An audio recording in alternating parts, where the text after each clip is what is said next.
Agatha All Along. I was already content with the show being good. After the consecutive misses of Love and Thunder, Quantumania, Secret Invasion, and Echo, I just needed something I could at least enjoy from Marvel. The first 2 episodes of Agatha All Along won me over, and I was happy. Hey, this is fun, the show is good, I'm happy. It's this campy, silly, maybe low-stakes show in its own bubble in the MCU. The cast is great, the costumes are pretty, I'll have a good time. And I did. All of the previous episodes have been good fun. But episode 7 came, Death's Hand in Mine, and what the hell? I watched it 4 times already and I cried myself to sleep last night. This episode elevated the show to greater heights, you guys. Lilia, I loved being a witch. No! I'm not well. I'm a forgotten woman. Then remember yourself. Oh, the writing. Before we talk about the episode, please be warned there will be spoilers. This episode, we got everything I ever wanted. The return of lesbianism, death, Patti LuPone. We'll get into all of that, but if I could summarize this episode, Patti frickin' LuPone. I've been pointing it out in my reviews that Lilia Calderu is one of the biggest highlights of the show for me, as an enjoyer of Patti LuPone. So to have this episode not only center around her, but be such a well-executed, high-quality, wonderfully crafted episode, it almost feels unreal for me to experience something this good. The writing, the acting, the episode structure, all wonderful. We'll get into Lilia in a bit. I am so excited to talk about her, and we'll also get into the reasons why I think this is one of the best episodes Marvel Television has ever released, if not the best episode. But for now, very quickly, the road so far. We start this episode once again where we left off from episode 6, with Agatha and Billy walking down the Witch's Road. Ever since Billy had that outburst and the reveal that he's Wanda's son, his relationship with Agatha has just gotten a lot more interesting. Now I wonder if you've ever been on the road at all. It was cute how Teen was sort of worshipping Agatha in the beginning. I know an egregious amount about you. I've been obsessed since I first showed up on your Salem days. But now I think it's even better that he's openly distrustful of her. She's based on me, you know. Prove it.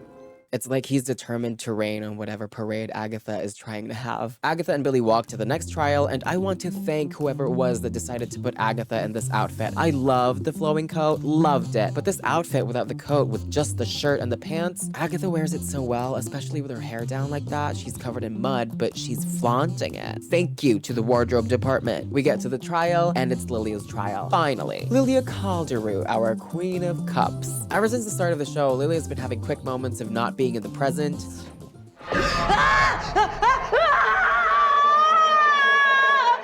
I love you guys. Alice.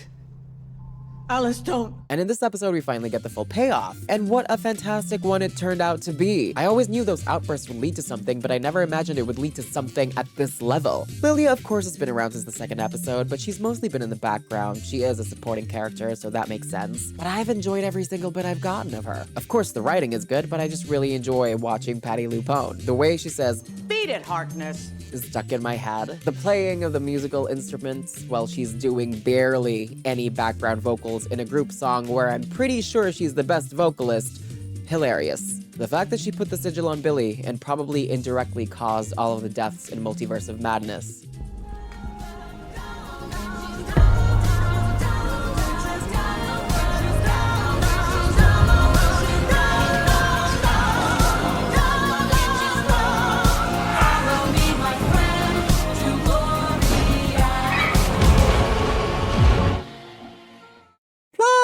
And now we're here in this episode, and my love for her has reached levels I have never even imagined. This episode showed her with such vulnerability, and it also showed her with inspirational amounts of confidence and self-trust. There were points in the episode where she was so lost and afraid, and yet she fucking pulled through. She chose to walk to her trial to trust her abilities, and she succeeded. And seeing all of that just felt so powerful. Her whole entire arc this episode. The way she started feeling lost because her mind is slipping out of time again. Like this thing that has plagued her whole life, that has shown her nothing but death is back again. At one point, she even just started lashing out at Jen the way we do when we get frustrated and afraid.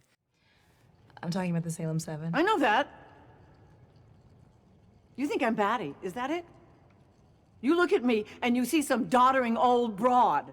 She was so vulnerable and terrified, and Patti LuPone played those moments so well. I was just watching and feeling very endeared to her, but also feeling very protective. Like, this is my 400-year-old baby girl. Lilia mentioned that when she was younger, she experienced her life out of sequence. And in those moments when her mind is slipping away, it really felt like she was just a terrified young girl again, and I really felt for her. And then later on, as she finally starts putting the pieces together, her joy as she finally starts figuring it all out. I can see all the pieces falling into place. The gaps are filling in. I'm telling you now because in a few minutes, I'm not going to remember any of this. Okay. And the fucking confidence she exudes when she said she's going to walk to her trial and go help Agatha and Billy with such self-trust because her coven needed her. Jen, I'm going to take this path toward my trial. Agatha and Billy need my help. Or when she was denying Agatha from questioning her skill. I don't mean to question your methods. Then don't.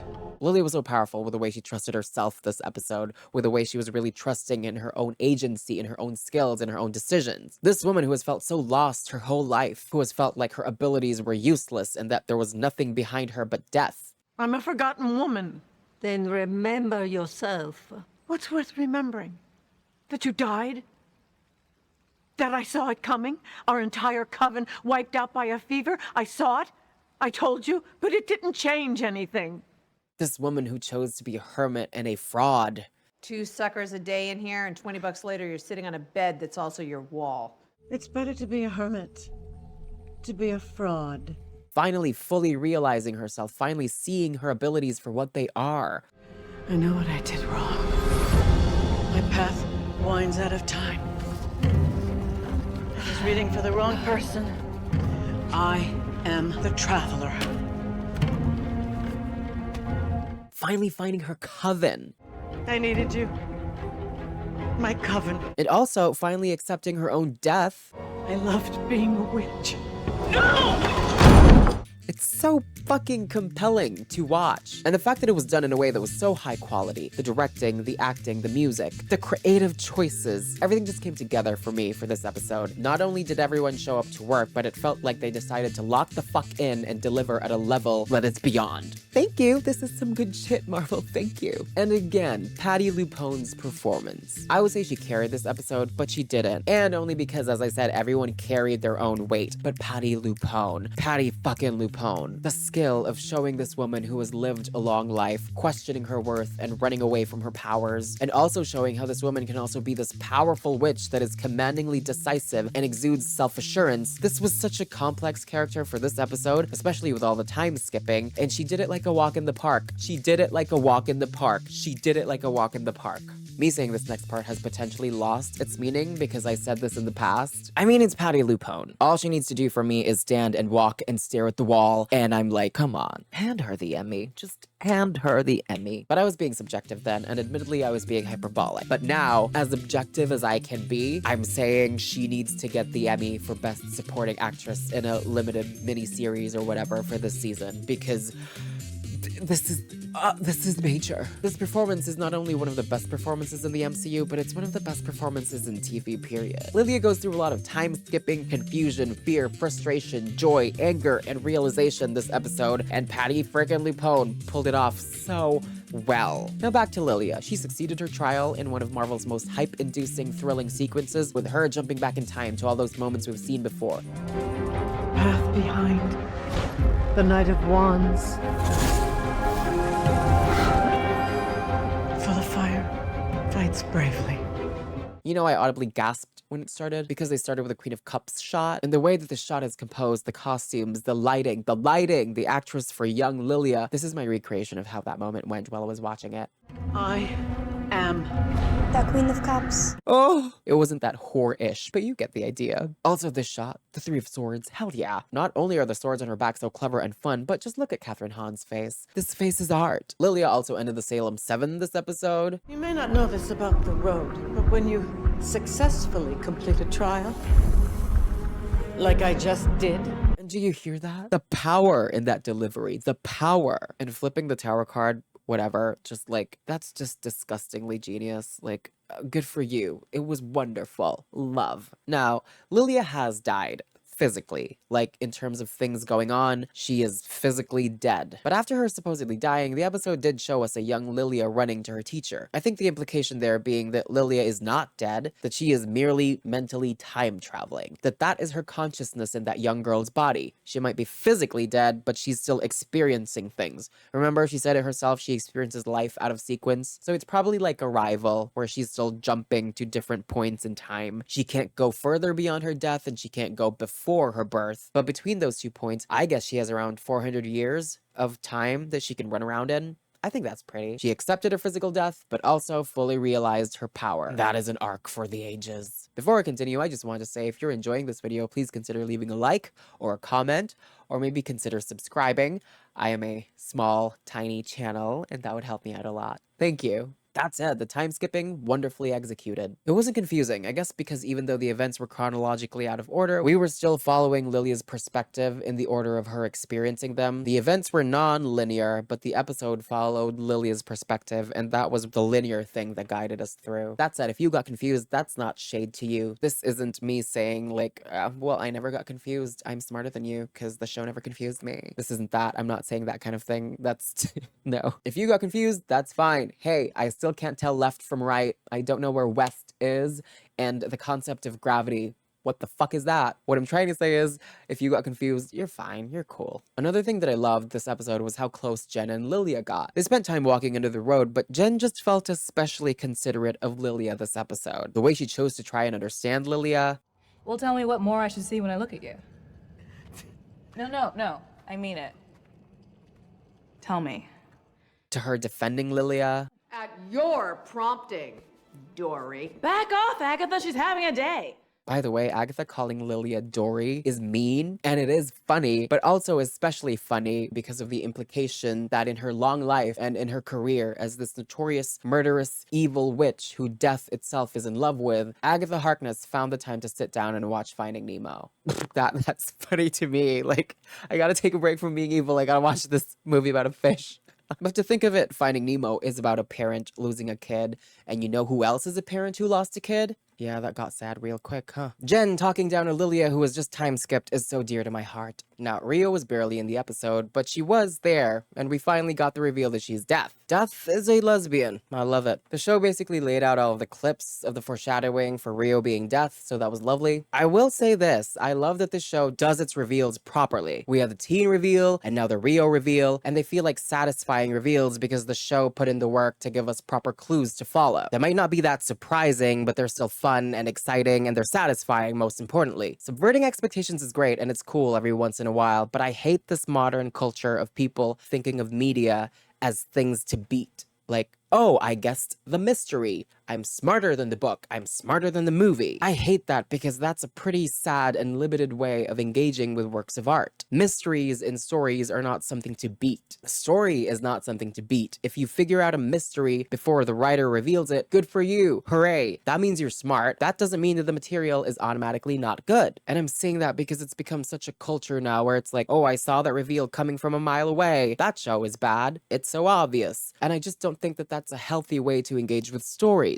I also hate how writers are trying so hard to beat their audiences by having mysteries that are impossible to guess, because they end up writing mysteries and reveals that feel like unsatisfying ass-pulls. I don't watch Westworld, but I've heard of that story where the writers saw that a fan online had figured out their mystery, that the fan online had figured out the reveal. So, in an attempt to be unpredictable and smarter than the audience, the writers changed the answer to the mystery. And of course, it made the whole thing feel unsatisfying and feel like it came out of nowhere. And I really dislike that kind of thing. I don't want to say what the wrong way of writing a story is, but that's definitely not the right way of writing it. Anyway, apologies for this rant about mysteries. I'm just glad that Agatha All Along's mysteries and reveals don't feel out of nowhere. Yes, we guessed some of them ahead, but that's not the point.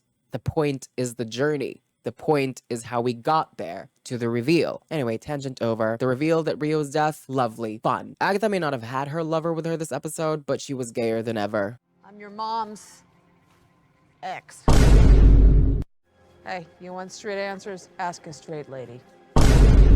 What can I say? I like the bad boys. These are some of my favorite little nuggets this episode. I guess I'm the queerant. He's so stupid, you're about to die and you have to make a gay joke. The way Agatha drops these cards. Who massacred this spread? She did. And teenager.